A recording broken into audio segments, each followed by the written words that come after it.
Di video kali ini, kita kembali belajar di kelas 5, latihan soal penilaian akhir semester 2, tema 9, ilmu pengetahuan sosial.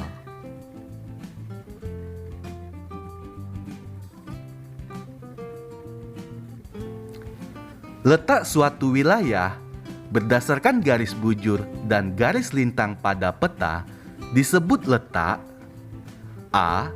Geografis, B. Astronomis, C. Astrologis, D. Khatulistiwa. Jawabannya adalah B. Disebut letak astronomis.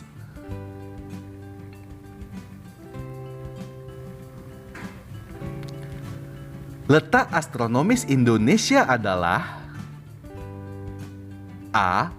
6 derajat lintang utara sampai 11 derajat lintang selatan dan 95 derajat bujur timur sampai 141 derajat bujur timur.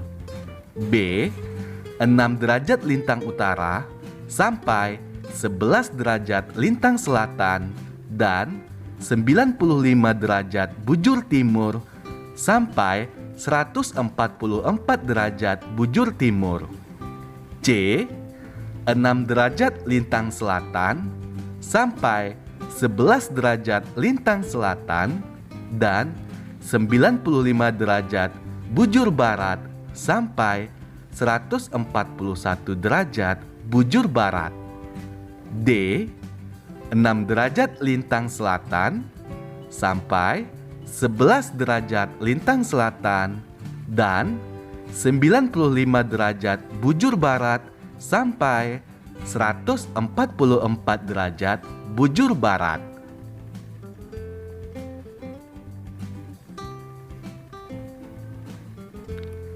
Jawaban yang benar adalah A. Letak astronomis Indonesia 6 derajat lintang utara sampai 11 derajat lintang selatan dan 95 derajat bujur timur sampai 141 derajat bujur timur.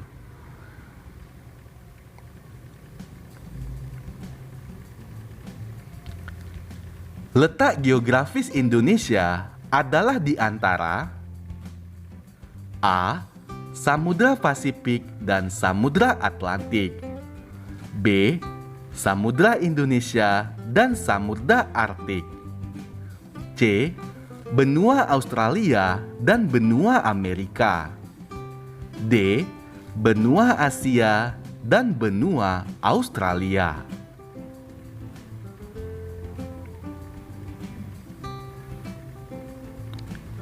Jawabannya adalah D. Geografis Indonesia terletak di antara benua Asia dan benua Australia.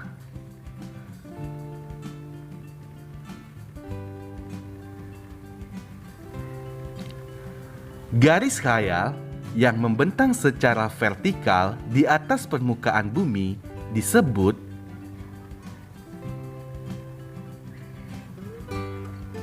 Jawabannya adalah garis bujur.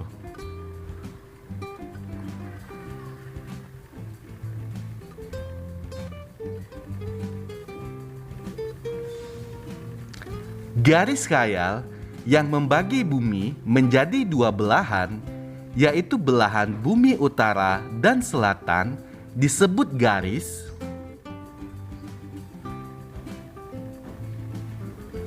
Jawabannya disebut garis khatulistiwa.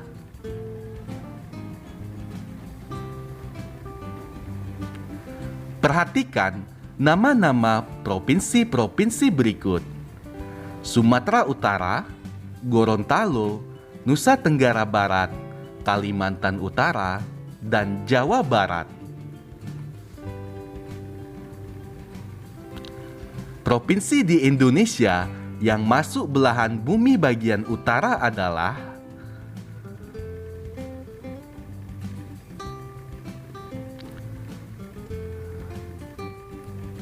Jawabannya dari provinsi tersebut yang masuk belahan bumi bagian utara, yaitu Sumatera Utara dan Kalimantan Utara.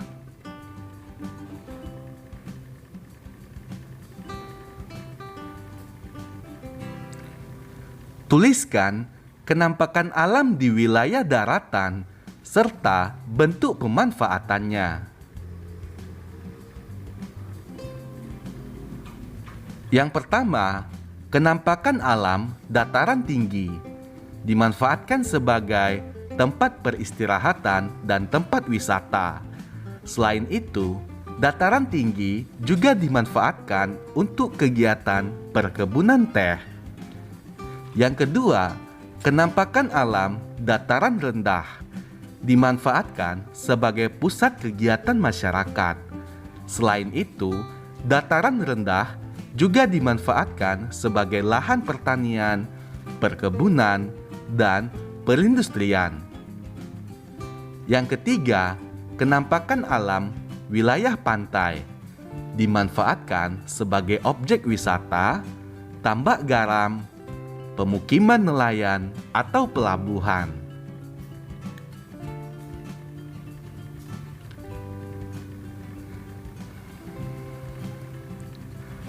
Pak Eko memanfaatkan empang di sebelah rumahnya untuk pembudidayaan udang.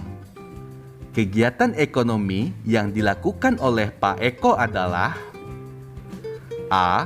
Pertanian, B. Perikanan, C. Pertambangan, D. Perindustrian.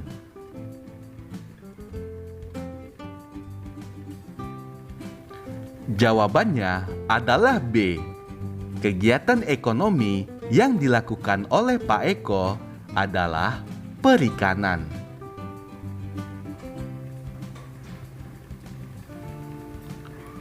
Pak Rudi mempunyai peternakan ulat sutra. Ulat sutra dibudidayakan untuk diambil benangnya. Pak Rudi menjual benang sutra kepada pemilik industri pakaian. Berdasarkan kegiatan ekonominya, Pak Rudi disebut sebagai A. Produsen, B. Distributor, C. Konsumen, D. Kolektor. Jawabannya adalah A. Berdasarkan kegiatan ekonominya, Pak Rudi disebut sebagai produsen.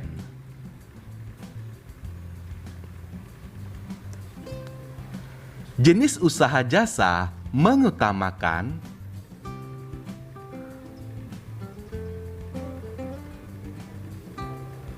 A. Keahlian, B. Modal, C.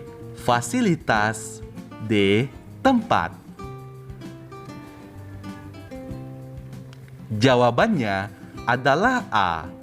Jenis usaha jasa mengutamakan keahlian.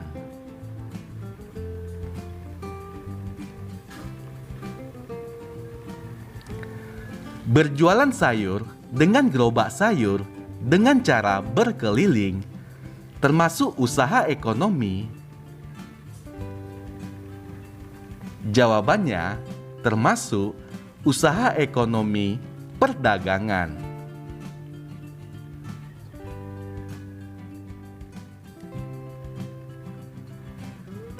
Menanam padi di sawah termasuk jenis usaha di bidang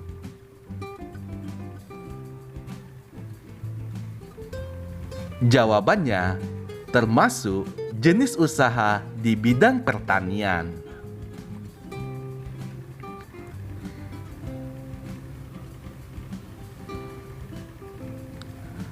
Tukang cukur rambut adalah contoh usaha di bidang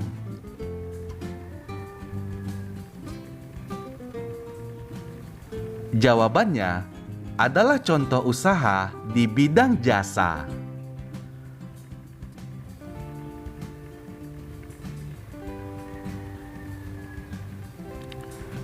Ayah Bayu seorang dokter. Ayah Bayu bertugas memeriksa orang sakit. Sesuatu yang dihasilkan oleh Ayah Bayu berupa. Jawabannya yaitu jasa untuk menyembuhkan orang yang sakit.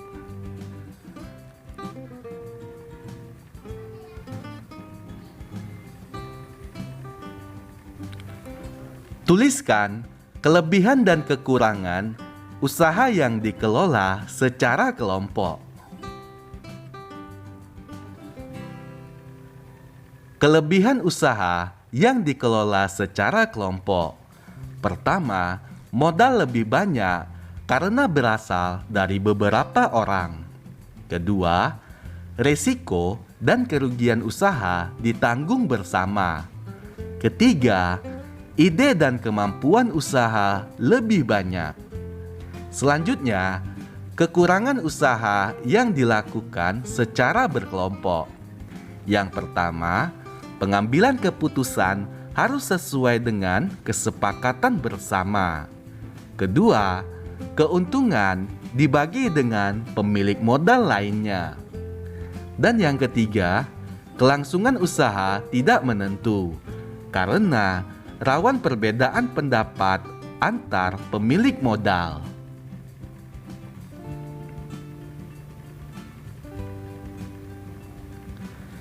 Tuliskan sikap menghargai keberagaman ekonomi di masyarakat. Yang pertama, menghargai barang yang dihasilkan oleh kegiatan ekonomi orang lain.